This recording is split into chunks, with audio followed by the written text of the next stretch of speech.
আমার বাবার বাড়ি বা শ্বশুর বাড়ি কোথাও কিচেন ছিল না। কিচেনটা কেমন করেছি তোমাদেরকে একটু দেখাই। তোমরা সবাই বলছিলে যে দিদি তোমার নতুন কিচেনটা একবার দেখাও, তোমার কিচেনটা কেমন করেছি তোমাদেরকে একটু দেখাই। প্রথমেই এই দেখো, এটা হচ্ছে আমার বারান্দা। তোমরা তো সবাই জানো বারান্দাতেই আমি রান্না করতাম, এখন সবকিছু চেঞ্জ হয়ে গেছে আর পুরো হোম ট্যুর আসছে খুব তাড়াতাড়ি। এটা হচ্ছে বাইরে থেকে আমাদের বারান্দায় ঢোকার দরজা। এখান থেকে এসে এই যে জানলা, আর আমি ঠিক এই জায়গাটাতে রান্না করতাম।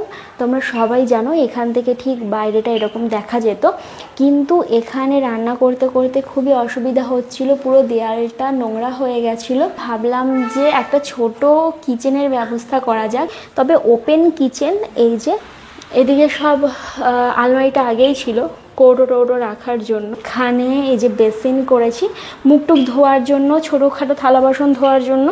আর এই যে এখানে আয়নাও লাগানো হয়েছে, মাঝে মধ্যে মুখটুক দেখবো। এই দেখো, আর এই টাইলস দিয়ে গোটাটা করা হয়েছে। এখানে মিক্সারের জন্য পয়েন্ট, এছাড়া আরেকটা পয়েন্ট করা হয়েছে যদি বাই চান্স কোনো দিন ওটিজি ইন্ডাকশান বা কিছু কিনতে পারি হয় তাহলে। আর এখানে দেখো ফ্যান লাগানো হয়েছে, ভেতরে ধোঁয়াটাকে বাইরে টেনে নিয়ে যায়, সেই ফ্যানগুলো লাগানো হয়েছে।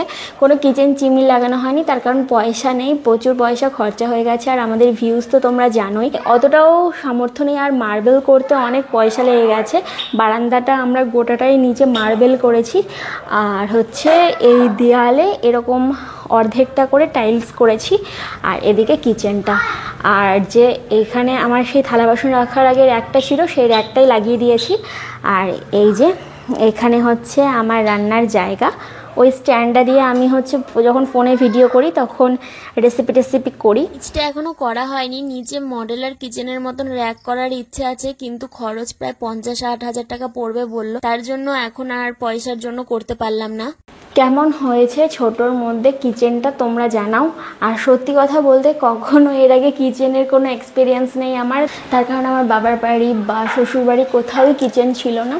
ফার্স্ট টাইম আমি করেছি আর আমার খুব ভালো লাগছে। তোমাদের কেমন লাগছে তোমরা কমেন্টস করে জানাও। তো তোমাদের আশীর্বাদে যদি আবার কখনো আমাদের চ্যানেল দাঁড়ায়, পয়সা হয়, তাহলে কিচেন চিমনি লাগাবো। চ্যানেলের ভিউজ তো একদমই গেছে, তোমরা জানো পেজের ভিউজও নেই। হয়তো ভালো কন্টেন্ট ক্রিয়েট করতে পারি না, তোমাদের পছন্দ না, বা হয়তো অনেক পুরনো হয়ে গেছি, তাই জানি না কি কারণে ভিউজটা এত ডাউন হয়ে গেছে। যাই হোক, তোমরা আশীর্বাদ করো, সাথে থেকো, পাশে থেকো।